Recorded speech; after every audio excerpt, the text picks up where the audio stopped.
Assalamualaikum warahmatullahi wabarakatuh. Kami dari kelompok 12 yang beranggotakan saya, Prayogo Rahmat Ridhoi dan Nur Afia Lutfiana akan menjelaskan tentang perbandingan pemikiran pendidikan Muhammadiyah dan NU. Yang pertama, Muhammadiyah. Secara singkat, organisasi Muhammadiyah. Muhammadiyah didirikan oleh Kiai Haji Ahmad Dahlan di Kampung Kauman, Yogyakarta pada tanggal 8 Dzulhijjah 1330 Hijriah atau 18 November 1912. Persyarikatan Muhammadiyah didirikan untuk mendukung usaha Kiai Haji Ahmad Dahlan untuk memurnikan ajaran Islam yang dianggap banyak dipengaruhi oleh hal-hal mistik. Latar belakang berdirinya Muhammadiyah didasari oleh 4 faktor. Pertama, ketidakbersihan dan campur aduknya kehidupan agama Islam di Indonesia. Kedua, ketidakefisienan lembaga-lembaga Islam di Indonesia. Ketiga, aktivitas misi-misi Katolik dan Protestan. Dan keempat, sikap acuh tak acuh, malah kadang-kadang sikap merendahkan dari golongan intelijensia terhadap Islam. Dalam perspektif ini, kelahiran Muhammadiyah didorong oleh kesadaran yang dalam tentang tanggung jawab sosial yang pada saat itu sangat terabaikan. Dengan kata lain, doktrin sosial Islam tidak digumulkan dengan realitas kehidupan umat. Bila diukur dengan semangat zaman waktu itu, Ahmad Dahlan adalah seorang revolusioner. Pada saat orang membesar-besarkan pentingnya ziarah kubur, Ahmad Dahlan malah memberikan fatwa pada tahun 1916 tentang haramnya perbuatan itu. Fatwa ini sangat menggambarkan masyarakat dan para ulama. Ia dituduh sebagai Mu'tazilah, ingkar sunnah, Wahabi, dan lainnya. Ahmad Dahlan sebagai tokoh kontroversial sudah lama dikenal masyarakat Yogyakarta. Orang masih ingat peristiwa tahun 1898 pada waktu Ahmad Dahlan membenarkan arah kiblat di Masjid Gede Kauman Yogyakarta dengan resiko suraunya yang baru dibangun dihancurkan para penentangnya. Sudah sejak awal Muhammadiyah merumuskan strategi pemurnian akidah yang dinilai sudah sangat tercemar oleh berbagai sebab. Di antaranya karena umat Islam pada umumnya tidak lagi memahami agamanya dari sumber yang otentik. Filter akidah sudah sangat lemah untuk menepis unsur-unsur kepercayaan luar yang merembes ke dalam umat Islam. Di samping itu, pada tataran praktis, Muhammadiyah masa awal ingin menggembirakan orang dalam mengamalkan ajaran agama Islam. Mengamalkan ajaran agama haruslah membuahkan kesejukan dan kegembiraan, bukan kegelisahan. Pendidikan Muhammadiyah. Usia pendidikan Muhammadiyah lebih tua dari Muhammadiyah itu sendiri. Kiai Haji Ahmad Dahlan sebagai pendiri Muhammadiyah terlebih dahulu mendirikan sekolah di rumahnya, lalu mendirikan Persyarikatan Muhammadiyah.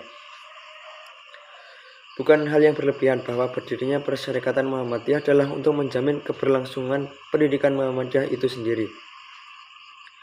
Muhammadiyah didirikan pada tanggal 8 Dzulhijjah tahun 1330 Hijriah atau 18 November 1912 di Yogyakarta dengan dilatar belakangi oleh kondisi umat Islam yang amat mengkhawatirkan pada saat itu. Ada 3 penyakit kronis pada saat itu yang dialami oleh umat Islam, yaitu kemiskinan, kebodohan, dan keterbelakangan. Mengapa ia miskin? Karena ia bodoh. Lalu mengapa ia bodoh?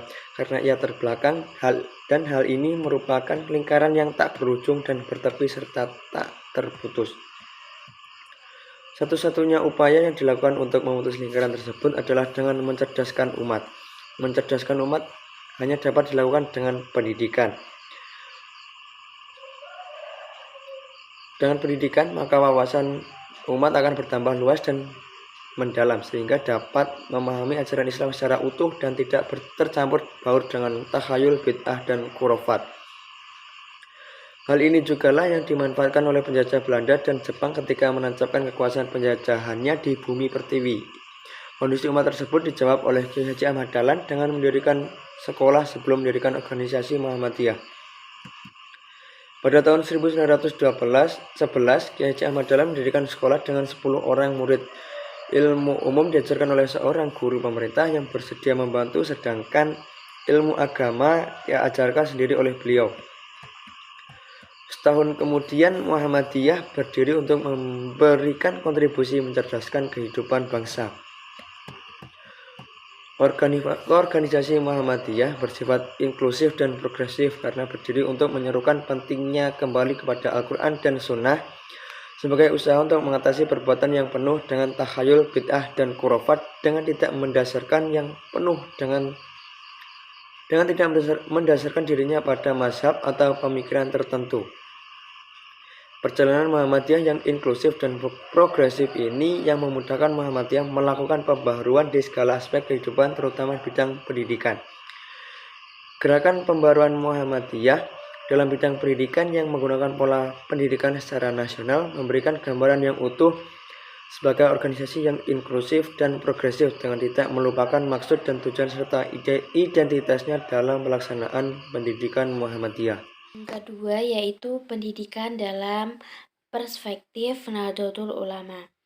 Nahdlatul Ulama dalam konsep pendidikan merupakan manifestasi dari kehidupan keagamaan, sosial, dan budaya dari para kiai. Dengan demikian, pesantren, Nahdlatul Ulama, dan para kiai sebagai sentral selalu mengaitkan diri dalam membentuk masyarakat. Kekompakan itu merupakan lembaga yang mempunyai peran kuat dalam perkembangan dan masyarakat Islam pada kualitas sumber daya manusia. Sumber daya manusia tersebut harus ditingkatkan melalui institusi yang bergerak dalam bidang pendidikan. Yang pertama, pendidikan Islam memberikan pengaruh terhadap sosiokultural, dalam arti memberikan wawasan filosofis, arah pandangan motivasi perilaku, dan pedoman perubahan sampai terbentuknya suatu realitas sosial baru. Yang kedua, pendidikan Islam dipengaruhi oleh perubahan sosial dan lingkungan sosial kultural dalam menentukan sistem pendidikan, yang dimana adalah pesantren merupakan model pendidikan yang sama tuanya dengan Islam di Indonesia. Jika dilihat dari keberadaannya, pesantren merupakan institusi pendidikan dan dakwah agama Islam. Ia lahir di tengah-tengah masyarakat yang belum mengenal sekolah dan universitas. Tidak dapat dipungkiri bahwa pesantren mempunyai andil besar dalam mencerdaskan kehidupan bangsa. Fungsi pendidikan yaitu tugas pokok dari semua pesantren. Sementara itu, fungsi agama Islam dalam kehidupan diharapkan menjadi faktor pencerahan bagi kehidupan manusia. Pencerahan yang menumbuhkan kedamaian, keadilan, demokrasi, moralitas, dan pemenuhan hak dasar manusia, serta tegak adiluhur dalam mengantarkan manusia ke pintu gerbang rahmat. Sekian presentasi dari kelompok kami. Bila ada kurang lebihnya, kami mohon maaf. Wassalamualaikum warahmatullahi wabarakatuh.